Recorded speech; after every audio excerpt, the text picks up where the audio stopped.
Salutations distinguées, chers amis. Une fois de plus, je suis dans la joie de vous retrouver dans vos maisons, partout où vous me suivez, partout dans le monde. En tout cas, salutations distinguées. Et je suis dans la joie de vous savoir vraiment là. Et là, je suis en train de vous féliciter parce que vous commencez à avoir l'habitude de nous suivre. Et ça, c'est une bonne décision que vous avez prise. Moi, je suis capitaine de l'aumônerie Désiré Bombilé, directeur Afrique de la santé et nutrition. Je crois vous l'avoir dit que nous avons une mission de vous aider à prévenir vos maladies, à éviter de tomber malade, à éviter d'être esclave des médicaments, mais surtout aussi de vous aider à avoir une bonne gestion de l'assiette. Parce que beaucoup d'aliments que nous consommons, beaucoup d'aliments que nous mangeons aujourd'hui ne sont pas de bonne qualité. Et quand on ne sait pas faire son choix, on mange n'importe quoi et ce n'est pas intéressant. Je crois qu'aujourd'hui, je vais vous parler de la sécurité alimentaire. C'est un terme que vous êtes habitué à suivre, c'est un terme que vous êtes habitué à écouter. Aujourd'hui, on va parler de la sécurité alimentaire, toujours pour vous aider à comprendre mieux les choses dans ces domaines-là. Parce que l'assiette tue plus que la guerre. J'ai toujours dit, dis-moi ce que tu manges, je te dirai comment tu mourras. Donc, à moins, quand tu ne fais pas un bon choix, tu peux tomber mal. Ah, là, c'est le sujet que nous allons aborder aujourd'hui.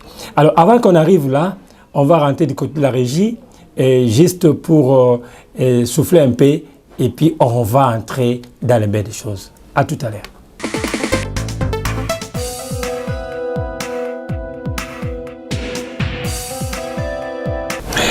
Voilà, merci.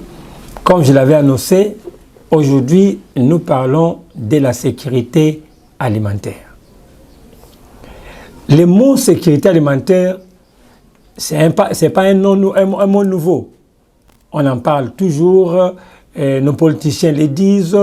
Dans la vie courante, le mot sécurité alimentaire a été toujours dans la bouche de la plupart des gens. Mais des fois, peut-être, on ne sait pas c'est quoi la sécurité alimentaire. On parle de la sécurité alimentaire, c'est trois grandes choses. Il y a trois grands axes qui parlent de la sécurité alimentaire. D'abord, on parle de la sécurité alimentaire quand le peuple ou la population mange suffisamment bien. C'est-à-dire, on parle d'avoir l'accès physique et économique aux aliments de première nécessité. Alors, quand on dit accès physique, cela veut dire, sur le marché, il y a des aliments qu'on ne peut pas, il n'y a pas pénurie. C'est-à-dire, quand on va au marché, on trouve le maïs. Quand on va au marché, on trouve du pain. Quand on va au marché, on trouve les légumes. C'est-à-dire, il y en a. Là, on parle des conditions physiques. Mais il y a aussi les conditions économiques. On parle d'accès physique et économique. Mais l'accès économique, il ne faut pas seulement qu'il y ait la nourriture au marché, mais il faut également avoir de l'argent pour s'en procurer, avoir de l'argent pour acheter. Ça, c'est le deuxième aspect de ce que nous appelons la suffisance alimentaire. C'est-à-dire, on parle de la sécurité alimentaire quand il y a suffisamment à manger, et on l'abrège par suffisance alimentaire. C'est-à-dire, les aliments sont en grande quantité, et puis l'argent aussi pour en acheter, il y en a. Deuxième axe de la sécurité alimentaire, on parle de la qualité, l'alimentation saine, la qualité des aliments, c'est-à-dire l'alimentation saine. Quand on parle de l'alimentation saine, il y a deux aspects qu'il faut voir. Il y a l'aspect de la présentation des aliments sur les plans hygiéniques. Il y a aussi la présentation des aliments sur les plans qualité interne. Par la qualité hygiénique, nous voyons l'environnement où on présente des aliments. Il y a des personnes qui exposent à même les sols les aliments que les gens vont manger. Il y a des personnes qui laissent les aliments sous poussière, les aliments que les gens vont manger, et est exposé sous soleil, est exposé sous poussière. Et ça perd la valeur de qualité des aliments. Et il y a aussi, quand je parle de la qualité aussi, et je vois aussi les aliments qui ont perdu la valeur, c'est-à-dire les aliments pourris, les aliments périmés. Il y a des boîtes de conserve qui sont périmées, mais on change de date. Ou on baisse seulement les prix. On vendait ça à 10 000 francs, mais parce qu'aujourd'hui, il y a la date de péremption est là, on rabais, on dit que ça se vend à 5 000 ou à 3 000. Donc ça, c'est déjà une façon malhonnête de gérer l'assiette des autres. Donc là, c'est trop dangereux quand seulement on voit cet aspect-là. Il y a même aussi les aliments qui sont remplis de beaucoup d'engrais chimiques. Vous voyez, beaucoup d'engrais chimiques dans les légumes ou d'autres produits chimiques dans le jus ou dans d'autres aliments animaux que nous consommons. Ou peut-être pendant la cuisson, il y a des aliments que nous mettons, des épices synthétiques que nous ajoutons. Tout ça, ça peut amener des complications parce que ça enlève la qualité saine des aliments. Et le troisième aspect de la sécurité alimentaire, c'est la valeur nutritive des aliments, c'est-à-dire les contenus nutritifs. C'est-à-dire, il faut que les aliments que nous consommons contiennent en tout cas des valeurs nutritionnelles, des valeurs qui permettent à ce que notre corps soit construit. Vous savez, notre corps dépend de ce que nous mangeons. Par exemple, mes yeux pour bien voir, ils ont besoin des vitamines A, n'est-ce pas? Mes os pour être forts, ils ont besoin de potassium et de calcium. Mon cœur pour bien battre, il a besoin de potassium. Pour que je fasse un bon transit intestinal, j'ai besoin de fibres pour faire bien la selle, parce qu'il y a des personnes, ils peuvent manger lundi pour faire le sel vendredi. Tout ça, il y a un manque de certains nutriments dont nous avons besoin pour fonctionner. Alors, d'où, quand dans l'assiette de la population, il manque, et la population manque à manger, ou il n'y a pas l'alimentation au marché, ou simplement il n'y a pas l'argent pour acheter, ou peut-être les aliments ne sont pas propres, pas bien présentés, ou à la fin les aliments ne sont pas nutritifs, on ne dira pas que le peuple est dans la sécurité alimentaire, on va utiliser l'autre terme contraire, l'insécurité alimentaire.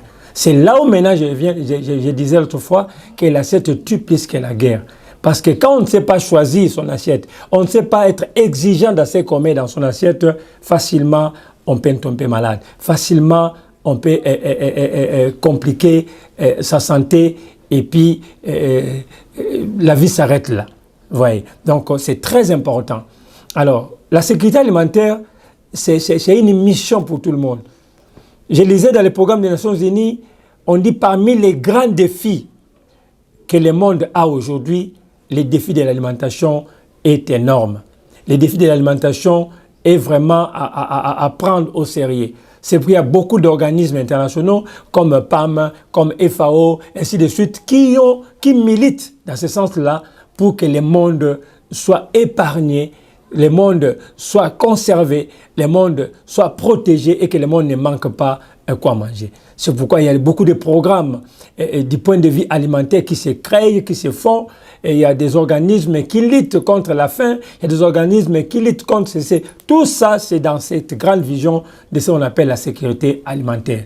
Alors, c'est pourquoi, dans notre mission aussi, comme directeur Afrique et santé et nutrition, nous avons cette mission-là de lutter contre l'insécurité alimentaire. Nous avons cette mission-là de vous aider à comprendre, à bien gérer votre assiette pour ne pas tomber dans l'insécurité alimentaire. Parce que quand vous êtes dans l'insécurité alimentaire, vous mettez votre vie en danger. Il y a beaucoup de gens aujourd'hui, comme je l'ai dit, sont morts, non parce qu'ils n'ont pas eu de balles, parce qu'il y a eu des guerres, non. Ils sont morts parce qu'ils ont mal mangé. Ils développent aujourd'hui des maladies comme diabète, comme tension artérielle, comme insuffisance rénale, et comme le problème d'hépatite, comme le problème des cancers. Vous posez la question, d'où viennent ces maladies? Et peut-être vous ne savez pas que l'assiette contribue beaucoup pour ça. Donc il y a un problème sérieux qu'il faut vraiment travailler ensemble pour que nous puissions mettre fin à l'insécurité alimentaire, parce que cette insécurité alimentaire-là qui menace nos vies, cette insécurité alimentaire-là qui arrête notre vie. Il y a beaucoup d'aliments bourrés, des produits chimiques qui sont maintenant en circulation, qui sont dans nos marchés. Ça peut être des jus, entre guillemets, qu'on va dans des flacons, dans des plastiques, en carton.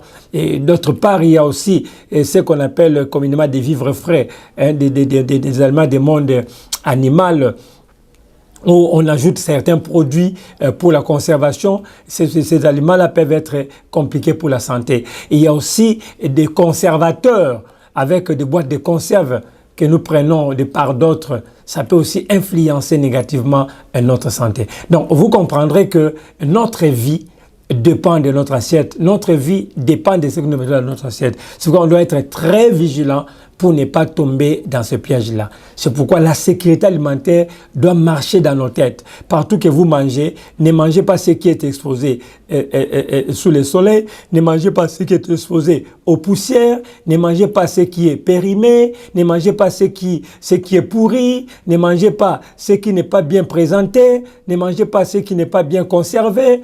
Toutes ces choses-là, quand ça passe dans nos têtes, nous conservons et nous sauvegardons nos santé. Mais si nous ne faisons pas attention à cela, en tout cas, c'est trop dangereux.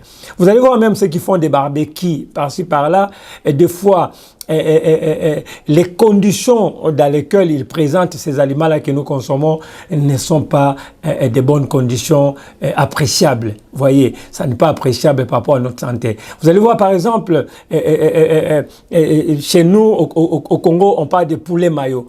Hein, les poulets, on ajoute des mayonnaises.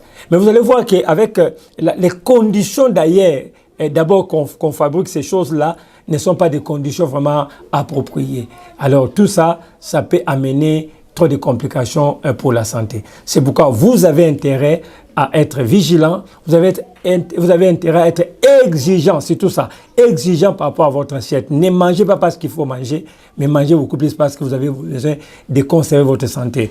Ne mangez pas pour mourir vite, parce que quand vous dites que non, moi je n'ai pas l'argent pour acheter ça, ça et ça, pour manger 5 fruits par jour, je n'ai pas l'argent, pour manger les légumes, je n'ai pas l'argent, alors préparez l'argent pour acheter des médicaments demain, ou préparez l'argent demain pour être enterré vite. Sinon, vous allez pourrir à la morgue. Voilà, c'était là, une fois de plus, mon intervention pour vous aider à comprendre les éléments dont je parle par rapport à la sécurité alimentaire. C'était important pour moi de taper là-dessus, de vous aider à comprendre que l'assiette tue plus que la guerre et la sécurité alimentaire doit marcher dans notre tête. Quand vous avez la sécurité, je vois les gens marcher avec des gardes du corps à gauche et à droite pour sécuriser leur corps. En tout cas, n'oubliez pas aussi de mettre des gardes du corps dans votre assiette pour sécuriser votre intérieur. Parce que même si votre dehors est sécurisé par l'armée, mais si vous mangez n'importe quoi, ça entre là-bas, l'armée ne viendra pas sécuriser vos intestins, ni votre foie, ni votre cœur, ni votre rein. C'est ça l'importance. Alors pour aujourd'hui, on va mettre un point là. Alors pour vous qui voulez se joindre à nous, notre numéro c'est 00-243 85 146 147 8. 00-243 85 146 147 8. C'est avec ces numéros-là, vous pouvez nous écrire, même sur WhatsApp, ou peut-être appelez-nous. On va voir qu'est-ce qu'il faut faire pour vous. Partout où vous nous suivez, on peut même vous suivre à distance parce que votre vie, c'est notre passion. Votre vie, c'est notre mission. Votre vie, c'est notre devoir de la sécuriser. Pour aujourd'hui, nous mettons point là. C'était les vôtres, les capitaines de l'aumônerie, Désiré Bombilé, le directeur Afrique de la santé et nutrition. Konasé Chaplin. Au revoir.